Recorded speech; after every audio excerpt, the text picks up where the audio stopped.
Okay.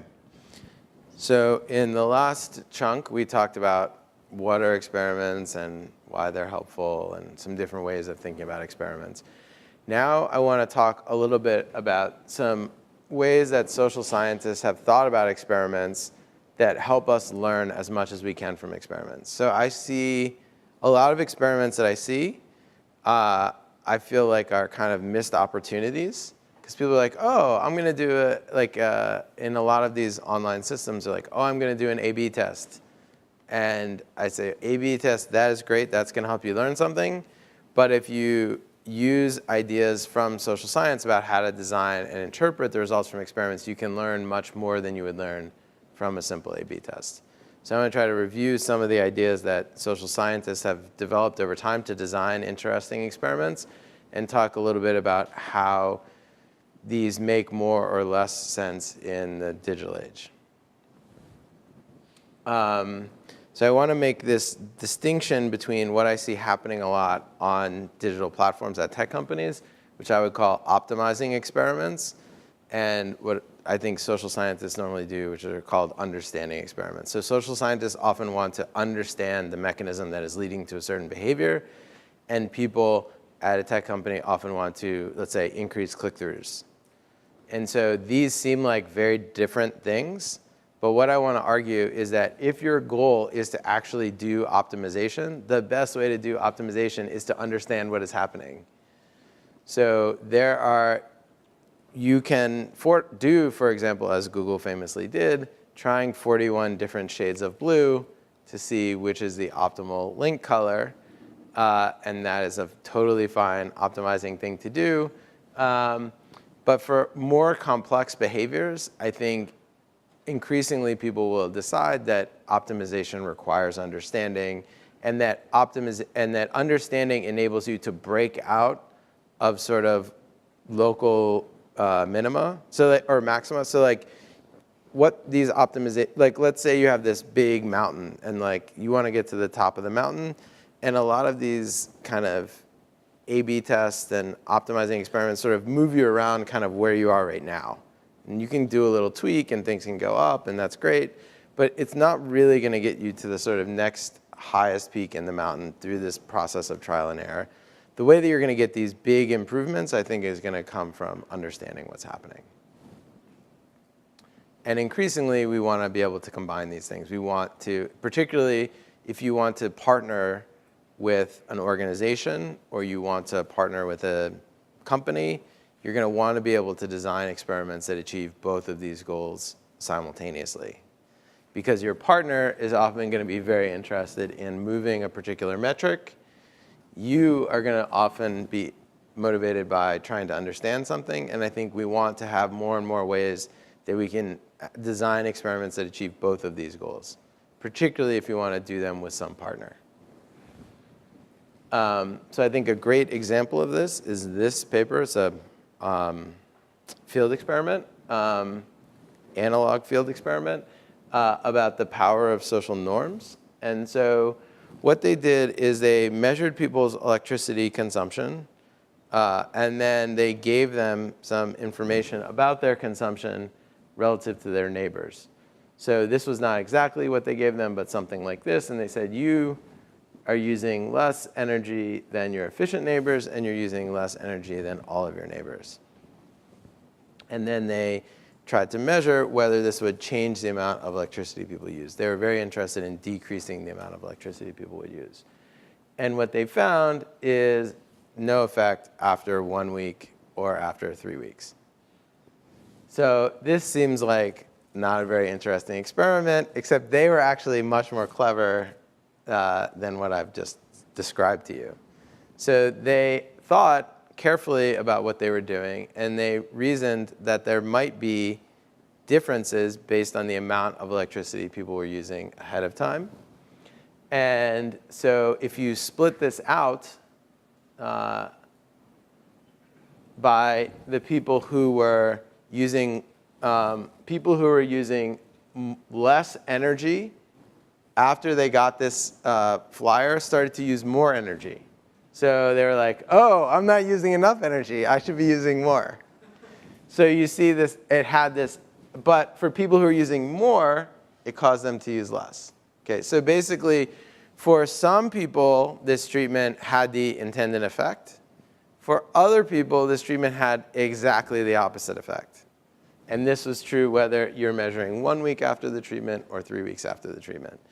And in fact, they had anticipated this as well. And they had designed another treatment which was intended to mitigate this problem, to mitigate this boomerang effect. And so what they did is for some people, in addition to giving them this information, which they called descriptive norm, they also gave them this information, which is a prescriptive norm. So they said, if you are actually doing less, we want to let you know this is good. You should be happy about this. And so the reason that they did this, they argue in the paper, is that this comes from a theory of norms. And so they have this paper from like 1990 about the difference between descriptive norms and prescriptive norms. And so the treatment here is absolutely derived from a much more abstract idea about what's going to happen. And so notice that they didn't change this color to blue or change this to red and like try different shades of colors. They like thought about how people are going to be making decisions based on this more abstract theory, which allowed them to design this treatment. And this treatment here ended up dramatically reducing this boomerang effect. So this sort of walks us through an entire trajectory. You have something that doesn't look like it's doing anything, but in fact, it's actually doing two offsetting things, which is a very important thing that can be lost when we look at the average treatment effect. And then we have a new treatment that was motivated by theory that helps eliminate the sort of part of the effect that you don't want. And so we take a program that seems like it's not doing anything and actually turns it into something that's working well. So then the other thing I want to say about this that's kind of interesting is that after this treatment designed by these researchers got picked up by a company called OPower and deployed at a massive scale. So maybe some of you have gotten things like this on your electricity bill. And here's a case where once they partnered with OPower, they moved from an experiment that could be done with like 300 people to an experiment that's been done, I think, with 10 million people. And so how is it that OPower is able to do this on a much bigger scale? So the recruitment of participants, the electric companies already have all of the participants. The recruitment is free, essentially. Randomization is very easy. When they print up people's bills, they can send them. It's easy to randomize inside of that printing system because that's run by computers. Delivering the treatment, they mail them the letters. And then the outcome here, though, is measured by these physical sensors in the built environment, your electricity meter. So the variable cost in these experiments is 0, and that's what allows them to get really, really big. So I want to emphasize also these 0 variable cost experiments are not just online. So I started with Recibo and Vanderite and Wikipedia, and you're like, OK, yeah, digital stuff online. But increasingly, I think we will see physical sensors in the built environment. So you'll probably all hear about the Internet of Things. And increasingly, we are going to live, I think, in a world of sort of constant measurement of everything we're doing in the physical world as well. And so the important difference is not between online systems and offline systems. It's between analog systems and digital systems. And I want to also point out that this scaling it up to 10 million people is not just about being cool. It's also about learning different kinds of things. So one of the things that was very interesting that they learned when they scaled it up is they saw that over time, the effect seems to get smaller and smaller. And so there are many possible reasons for that. And what they actually conclude in the paper is that this is actually not the original researchers. This is a different researcher, Hunt Alcott. So what he essentially concludes is that the kinds of power companies that adopted this early had more energy-conscious consumers for whom the treatment had a bigger impact, and that as we start rolling this out in more and more places, the customers who are receiving it are becoming different, and the treatment is becoming less effective. So this is a very important insight about heterogeneity between people, which is something that's very hard to understand if you do a single experiment. And scientifically, that heterogeneity is very important. And for practical reasons, that heterogeneity is very important. So if you do something in one place and you're like, oh, this is awesome, this works so well, we're going to scale it up. And then it turns out that the place that you did it happens to be a place where it's most likely to be effective, which, by the way, I think many academic experiments are like, right? Because if you are designing an experiment, like, you are going to want the experiment to work. And working usually means having some difference between the treatment group and the control group. So you're going to pick a site where you think it's going to work, and that's great. And then if people try to scale up from that, then they may not get the same effects in other settings. So I want to briefly, so now if we want to try to design more interesting experiments, I think there are 3 ideas from social science that are very helpful for that. And they are validity, heterogeneity of treatment effects, and mechanisms. And so I want to walk through each of these. You've probably heard all of these before. Just want to walk through each one briefly.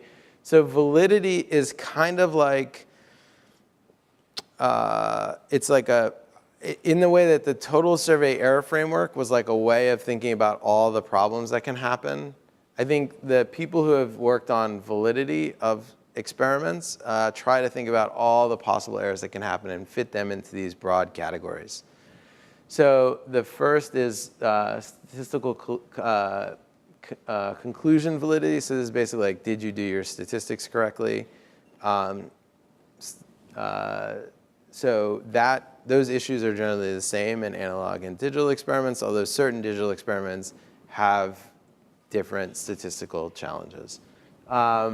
Internal validity is roughly the idea of, did you actually do what you think you did in your experiment? Was there some kind of leakage of information or something didn't actually physically work right? So digital systems are generally very good for that. Like, generally, if you are doing an experiment on an online platform, it should deliver the treatment to the people it's supposed to deliver the treatment to. It should measure the outcome correctly. This is not always true in field experiments. Generally, online experiments should, and digital experiments should help improve internal validity.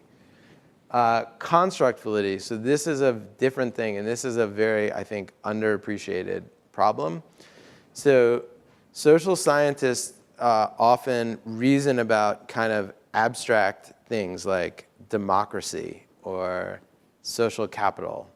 And these are ideas that we talk about and think about. And then when we have to actually do something, you have to have some way of measuring or quantifying that construct. So like, you might say democracies are less likely to go to war with each other or something like that. So that's kind of a theoretical statement. And then you have to like define what a democracy actually is and measure that construct. And that is often very tricky. And same with war.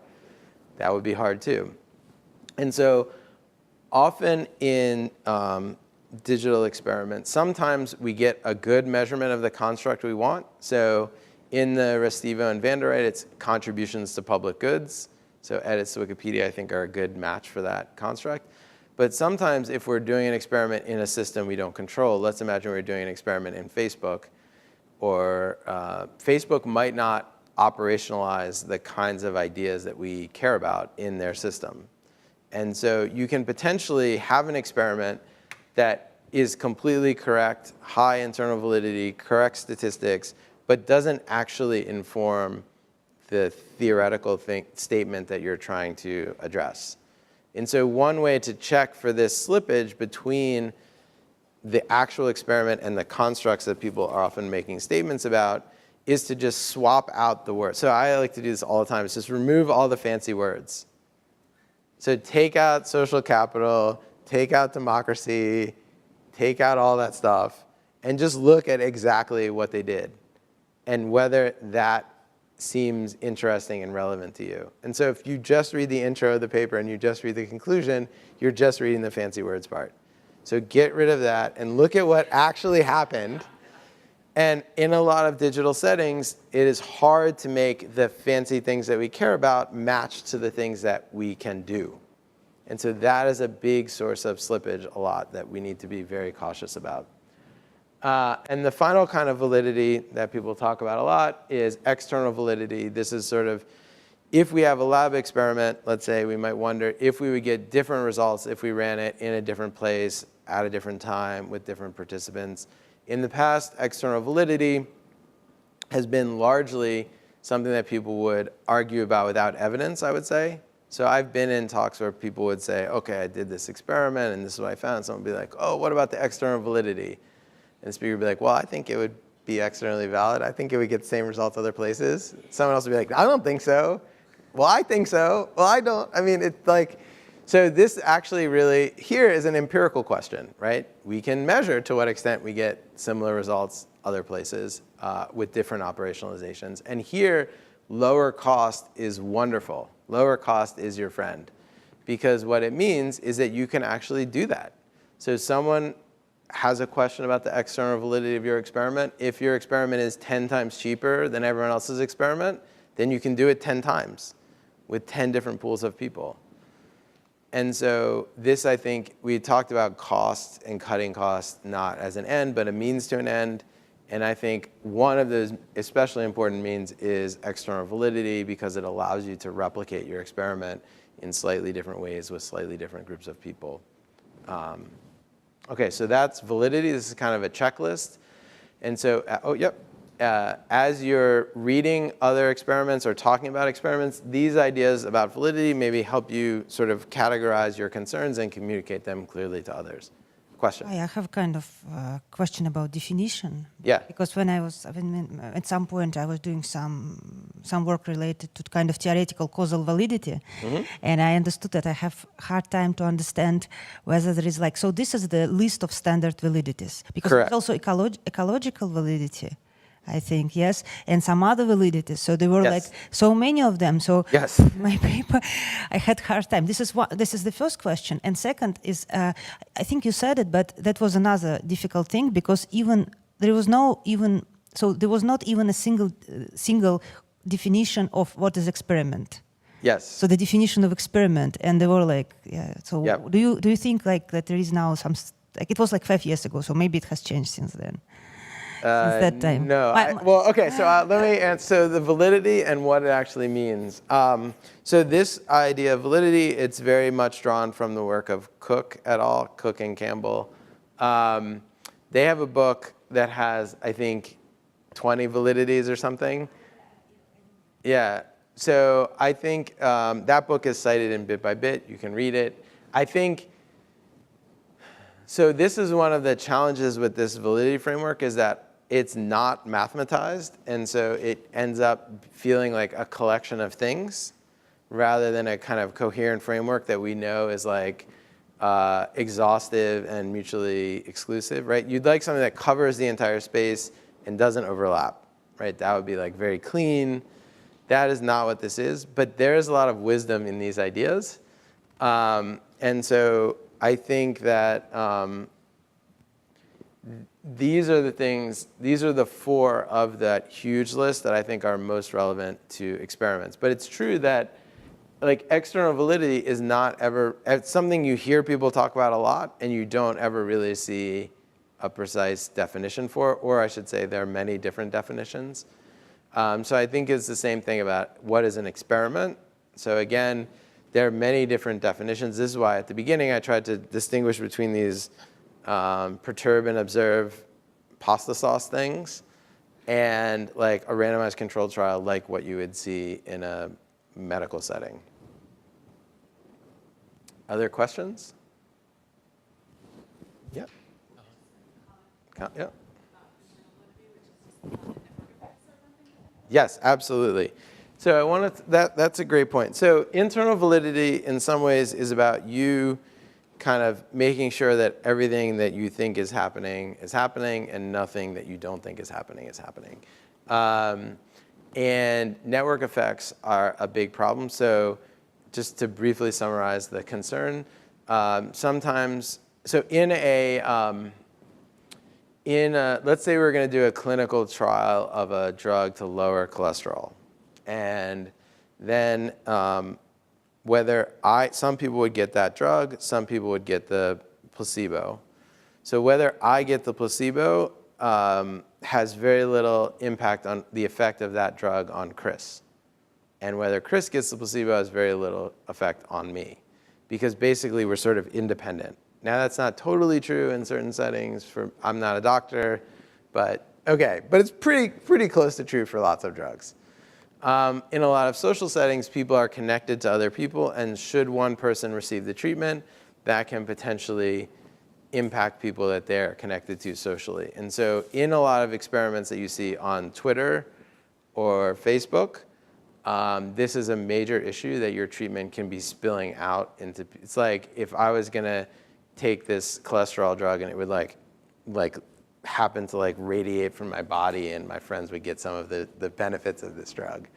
And so it's a big issue, and it is a tricky issue. I think Chris has done some work on this in some of his experiments. So definitely something to be aware of if you're doing them in a social media site. That's an example of something that comes up more now than I think in the past, because the context in which we're doing these experiments is slightly different. Or maybe it's always existed in the past and we just haven't paid as much attention to it. Other questions? Okay, so remember we're talking about ideas that can help us design more interesting experiments. So one is thinking about validity. And as you're designing your experiment, you want to be thinking about these issues. As you're interpreting the experiments of others and communicating about them, you want to be thinking about these issues as well. Okay, heterogeneity of treatment effects is the second. So we've already seen a little bit of an example of this with the power experiments, the electricity experiments. So sometimes a treatment can have a positive effect on someone, and sometimes it can have a negative effect. And we often report the average, but the average obscures lots of information. So in the past, we often had to report the average, because if you have, let's say, 100 people in your experiment, or in psychology, sometimes 20 people in your experiment, all right, 50. Let's say you have 50 people. It's hard to measure any heterogeneity. But now if you have 500,000 people, it becomes wasteful to just report the average. It's just not taking advantage of what you have. The other thing that's different now is that we have much more information about these people. So if you think about a Psych 101 style experiment, the people show up to the lab, and you often don't know that much about them.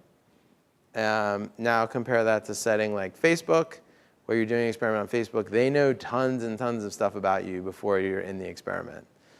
So these two things are really different. So one is much, much larger samples, and two is much, much more pre-treatment information.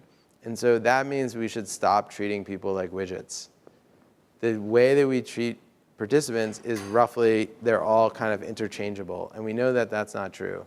And so if we have more pre-treatment information and we have more people, we can study heterogeneity. And heterogeneity is very important scientifically. If you think about, a lot of our theories are about why some things are more or less in different people or different places. It's also super important practically. So if you work at, let's say, Netflix, and you want to give a certain coupon to people, you want to give that coupon to the people that it will make the biggest difference for, and you don't want to give that coupon to anyone for whom it's going to hurt them, right? Or have the opposite of the effect you want. So for practical reasons, heterogeneity is super, super important as well. So I think this is a place, remember I talked about combining optimizing experiments and understanding experiments? To me, heterogeneity is like a really good place for that, because it seems like something that everyone would care about. Now, there are bad ways of looking for heterogeneity. So one of the ways is to take your data and split up different groups and look and see if they're different. And if not, then split the data a different way. And then if not, split the data a different way. So don't do that. That's called phishing. That's a bad idea. There are many newer techniques that try to deal with this problem. So one way to deal with it is to pre-register, or sort of have the idea ahead of time. So I'm very interested in heterogeneity by age and race.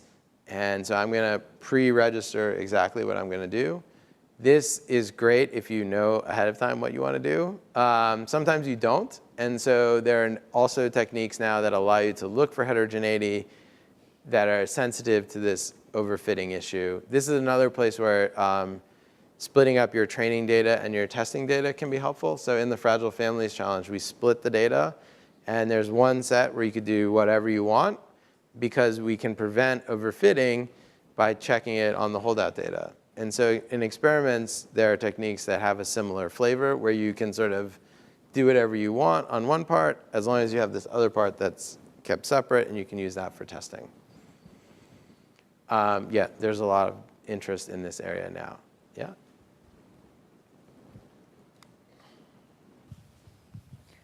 I was just wondering about what kinds of treatment effects, and especially like non-compliance and that kind of thing, because in health science, there's a big discussion about what you should report. Is it the treatment effect among the treated, or Yes. what to do about that? Yeah, so this is a great question. So this, I would think of this, so in the internal validity, I would put this kind of in internal validity, is how I would think about it, I guess. So like, let's imagine that you, let's go back to this cholesterol study. Or let's pick a social science example. Let's say we're interested in what's the effect of watching the news on TV on your political attitudes, let's say. And so you as a researcher might say to someone, okay, we would like you to watch the news for 30 minutes every night. And then we'll give you surveys and we'll track how this impacts your attitudes. And not everyone is going to do what you say. And so this is called non-compliance. And so this creates a number of challenges in the analysis because it's not clear how you should include those people. Should you only report the people that watch the TV? Then you're not really, that's not a super fair comparison because you're comparing the people that comply with your request to everyone in the control, who includes people who might or might not comply. Should you just include everyone who received the encouragement and the people who didn't receive the encouragement? That's not totally, that seems a little unfair too, because then you're not really measuring the effect of the actual treatment, you're measuring the effect of the encouragement, right? Because you're sort of, so this is a subtle issue. I don't know what the right thing to do is. I think the right thing to do is sort of be clear about what you're reporting. I guess that would be, and be clear about the limitations of that thing. But as you start doing experiments in the world, you run into problems like non-compliance. You can also run into something called two-sided non-compliance, which is even more complicated, where people in the control group sometimes actually get the treatment because like people in the control group can watch the news anyway. Like you can't stop them from watching the news. So this makes the analysis of experiments, I think, even more complicated. You have to be clear about exactly what effect you're estimating and what you're reporting. Other questions? Okay. So I want to talk about the final idea that I think can be very helpful is mechanisms. So I think a great example, oh, I took out the picture. So a great example of mechanisms is Lyme's and scurvy. So scurvy, no one here has had scurvy, I presume, which is great. We're all very lucky.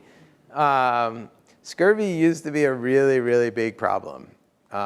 So people would go out on boats and sail around to try to fight wars or to trade, and they would get scurvy, and their teeth would fall out, and it was really bad. And they didn't really know what was causing scurvy. So they tried a bunch of different things, and they found that giving people citrus prevented them from getting scurvy. And so that is in that case, they understand that if you eat citrus, then you won't get scurvy. But then the question is, so that's great. So you might say, all right, they're done. Great. But then you might want to know, why does eating citrus prevent you from getting scurvy? And so that's really a question about mechanisms. So it's not whether the treatment is effective or not. That's often the first step that we have. But then the second step is almost always, well, why did it work? And this can be very, very helpful as well, because and it took them, I think, another 200 years to figure out that it was vitamin C was the mechanism through which this happened. But if you understand the mechanism is vitamin C, then that opens up a huge range of new treatments. So it turns out it's not easy to have citrus in a boat sailing around. And there are other things that have a lot of vitamin C that are easier to keep in boats. And now you can just take a vitamin C pill. And so if you think about some effect that you've seen in an experiment in the world, and if you understood what the mechanism actually was, then you could imagine like distilling and concentrating that mechanism and like turning it into the vitamin C pill. So it'd be easier and more effective. So like that's the hope of, again, here we have a combination of an optimizing thing and an understanding thing. Understanding the mechanism, I think pretty much every scientist will tell you that's important. But if you want to optimize, understanding the mechanism is also super important. And so that's kind of the idea with Lyme's and scurvy. Now the problem, for those of you who have tried to understand what mechanisms are in your experiments, is that it's super, super hard. So most things are not as easy as scurvy and Lyme's, and that took 200 years. Don Green and some colleagues have a paper called Enough Already about Blackbox Experiments, where they go through and talk in detail about why these things are hard. I would recommend reading that paper. So the reason, what they mean by black box experiments is, we see the treatment has some effect, but we don't know why. That's the black box. And so everyone wants to open up the black box, but that's super hard. Now, there are increasingly is research about experiments designed specifically to test mechanisms or to explore mechanisms. So this is, I think, a very exciting area of experimental design. I would highly recommend checking out those papers. And so mechanisms are great, but mechanisms are hard. OK, so we've talked about experiments, and we've talked, you sort of set up this kind of contrast at the beginning between experiments that are focused on optimization, like increasing click-through rates on ads, let's say, and the kinds of experiments that scientists often do that are focused on understanding. And I've tried to make the argument that a lot of times these goals can work together. So understanding heterogeneity of treatment effects, for example, is very useful for both of these goals. Understanding mechanisms is very useful for both of these goals. And thinking about validity is very important for making sure that you are not fooling yourself about either your understanding or your optimization. So, and thinking about this hybrid is really important if you want to partner with organizations to do your experiments, which is a very, very common strategy that people have for doing field experiments. So, any questions? Yeah, Anne?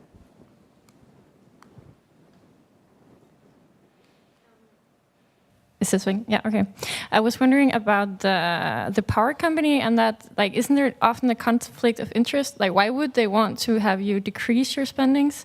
And isn't that the general problem when you partner up with the company? They want to make you consume more, and you want something that's not that generally. Okay, that's a great question.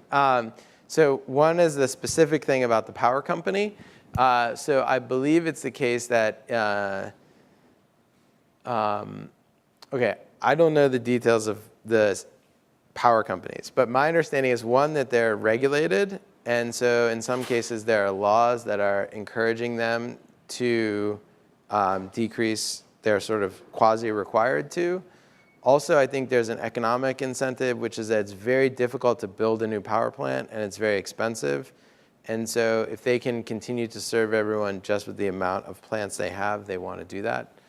The second question is, I think, a more general one, which is about, if you're partnering with someone, how do you make sure that your incentives are aligned?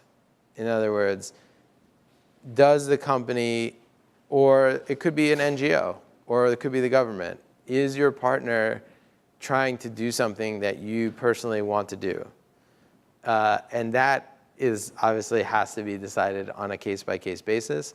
But David Lazar, for example, in his talk, talked about thinking about values in terms of the problems we choose to work on. And so I think here's a case where you can think very carefully about what partners you want to work with and whether the kinds of things they're doing are things that you think are beneficial, and it's an important part of the partnering process. Other questions?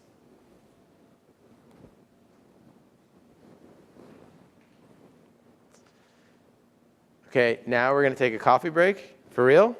Okay, we're going to take a real coffee break, and we'll be back at 10:30, 15 minutes.